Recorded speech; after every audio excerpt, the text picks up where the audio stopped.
Ever wondered how the really effective financial plans get built? Not just on market stuff, but on, well, your life and how it changes. Right. It's much more personal than just picking stocks. Exactly. Mhm.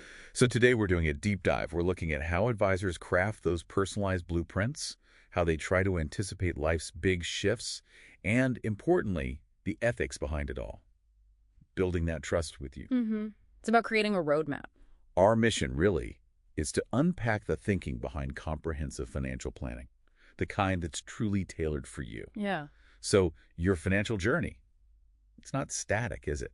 A good advisor sees it as this dynamic process. It's focused on the why, the purpose behind your investments. Absolutely. Analyzing needs, setting goals, guiding you there. That's the core. Now, people talk about the 6 steps, establishing the relationship, gathering info, recommending strategies, implementing, reviewing. Sounds neat. It does sound neat. But I wondered, that information gathering part, step 2, right? Is there a common, hang up there? Seems simple, but maybe not. Oh, definitely. It's rarely just ticking boxes. While we are collecting data, a huge insight is how often clients, well, they don't quite nail down their actual spending habits, what they think they spend versus reality. Ah, okay. So that can throw things off right from the start. Big time. It leads to misalignment. That's why the whole know your client rule is so critical. It's way beyond just the numbers on a page. Right. It digs into your unique financial situation, sure, but also personal factors, even psychological makeup. It ties directly into the advisor's duty of care to you. Okay, well, let's pause on that. Duty of care.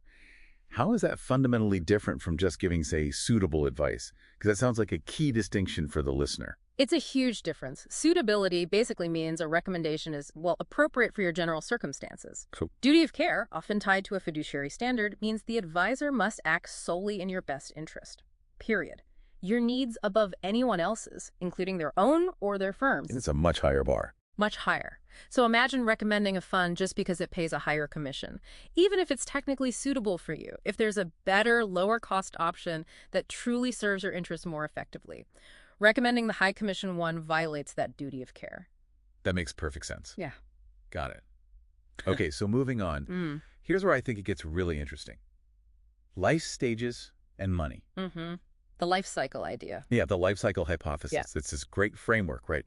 Recognizing how your investment needs, your risk tolerance, it all shifts as you age. Definitely. It provides a logical structure. So you might have a young investor, early earning phase, say Henry, 28. The hypothesis suggests prioritizing growth, maybe 80% equities. Typically, yes. Longer time horizon can weather more volatility. But here's the question. What about the human element? The behavioral stuff that can mess with that logical plan. Yes. That's where theory meets reality. Henry should be aggressive, rationally. But maybe loss aversion kicks in. The market dips, he panics, sells low, throws the whole long-term plan out. Right. Emotion overrides logic. Exactly. Or take retirees like Imelda and Vince, focus shifts, right? Maintaining their lifestyle, maybe leaving something behind. So a conservative mix, maybe only 10% equity. Makes sense. Preserve capital. But they might get caught up in FOMO fear of missing out if the market rallies. Or they're anchored to a risky stock that did well years ago, even though it doesn't fit their current need for safety. So the advisor's job isn't just applying the theory. Not at all. It's anticipating those very human biases and building strategies to, well, manage them. Guardrails almost. Fascinating. Okay, beyond earning and investing, legacy, estate planning. We know a will is important, names beneficiaries, an executor to handle things. Some crucial piece. But what's a common mistake people make here, even smart people? Something that causes real problems down the line. A really common one is overlooking assets that pass outside the will. Think life insurance policies, retirement accounts like RRSPs or 401k. They often have beneficiary designations. And those override the will. Often, yes. So your will might say one thing, but if the beneficiary form on your RSP says something else, that form usually wins. Can lead to unintended consequences, big time. Wow, okay. Good to know. Anything else? Another huge one? Not having or not updating powers of attorney, one for property, one for personal care. Right, so someone can make decisions if you can't. Exactly. If you become incapacitated, honestly, this can be a more immediate issue than the will for many families.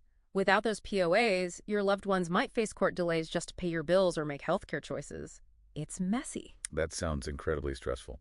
Okay, so tying this all together, The foundation is trust, isn't it? The whole industry rests on your trust and confidence. Absolutely. Without trust, the system breaks down. And you mentioned ethical behavior is more than just following rules. It's about judgment, moral values, making sure the advisor really acts in your best interest.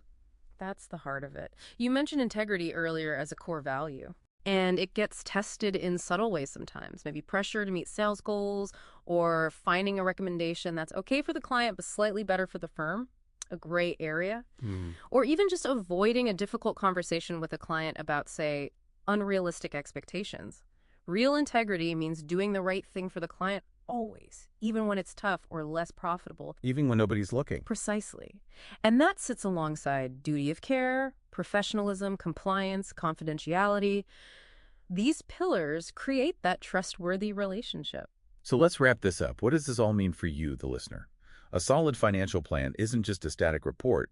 It's alive. It's dynamic. It has to be. It's shaped by your life as it unfolds, your hopes for the future, your legacy, and crucially, by an advisor committed to ethical conduct who truly gets you beyond just the numbers. Absolutely. So here's something to think about. Knowing how deeply an advisor needs to understand your evolving life, your goals, your values. How might preparing your own personal vision statement for your financial future empower you even more in this whole collaborative journey?